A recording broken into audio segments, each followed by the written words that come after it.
The Vine and the Palm Branches by Saavedra. I am the true vine, and my Father is the vineyard keeper. I am the vine, you are the branches. John chapter 15, verses 1 and 5. HCSB. Have you ever given flowers to a loved one? Maybe you've been the recipient of a lovely bouquet. Flowers are truly a wondrous part of creation. They're bright, vibrant, fragrant, and delicate examples of God's creativity and beauty. We use them at weddings and funerals. We give them to one another on anniversaries, birthdays, and Valentine's Day, and sometimes on a random day just so we can make someone feel special. We use them to say, "I'm sorry," "Congratulations," or "I love you." They adorn vases, lapels, and even gravestones. It's safe to say flowers are firmly planted into the fabric of life in more ways than one. The interesting thing about our practice of giving flowers is that in most cases, in order to give flowers, we must first cut them off from their source, which leads to their death. If you've ever had flowers on your desk or in your home, you know that no matter what you do, the petals will wither, turn black, and fall off. Why? Because they are no longer connected to their source, to their vine. They can't bloom or blossom apart from their vine. And the same is true of us. In John 15:1, during what is commonly referred to as the Last Supper, Jesus says to his disciples, "I am the true vine, and my Father is the vineyard keeper." Now, when Jesus uses the word true here, it's not in comparison to any other falsehood. Instead, true, alethine, alludes to the real, perfect ideal. It's the only one, the genuine article, complete with a certificate of authenticity as opposed to everything else. True emphasizes the organic connection, authentic unity between what is true and its source or origin. And in this case, what makes Jesus a true vine is his connection to the vineyard keeper, God the Father. As he continues, Jesus tells his disciples, "Just as a branch is unable to produce fruit by itself unless it remains on the vine, so neither can you unless you remain in me.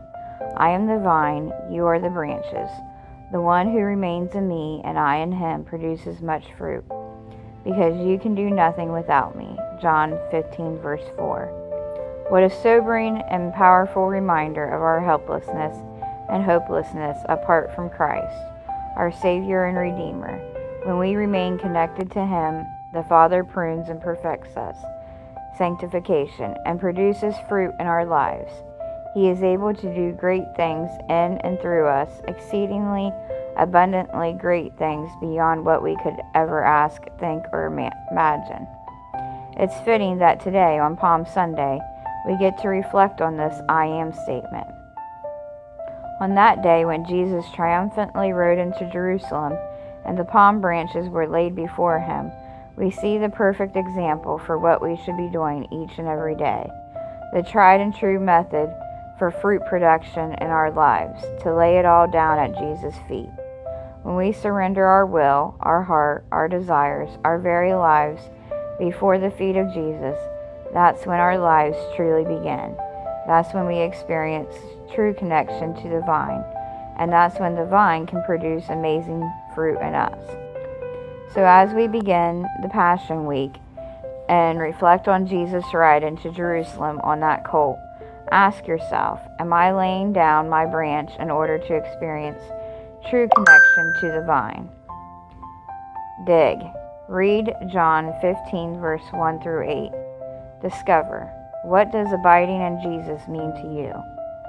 Display. As we celebrate Palm Sunday, spend time reflecting on all that Jesus did for us during this week.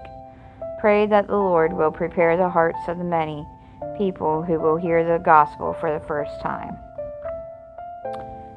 John 15, verses 1 through 8. Verse 1. I am the true vine, and my Father is the vine dresser. Verse 2. Every branch in me that does not bear fruit he takes away, and every branch that bears fruit he prunes, that it may bear more fruit. Verse 3. You are already clean because of the word which I have spoken to you. Verse 4. Abide in me, and I in you, as a branch cannot bear fruit of itself, unless it abides in the vine. Neither can you unless you abide in me.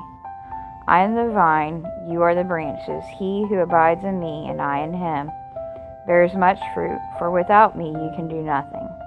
If anyone does not abide in me, he is cast out as a branch and is withered, and they gather them and throw them into the fire, and they are burned. Verse 7. If you abide in me, and my words abide in you, you will ask what you desire, and it shall be done for you.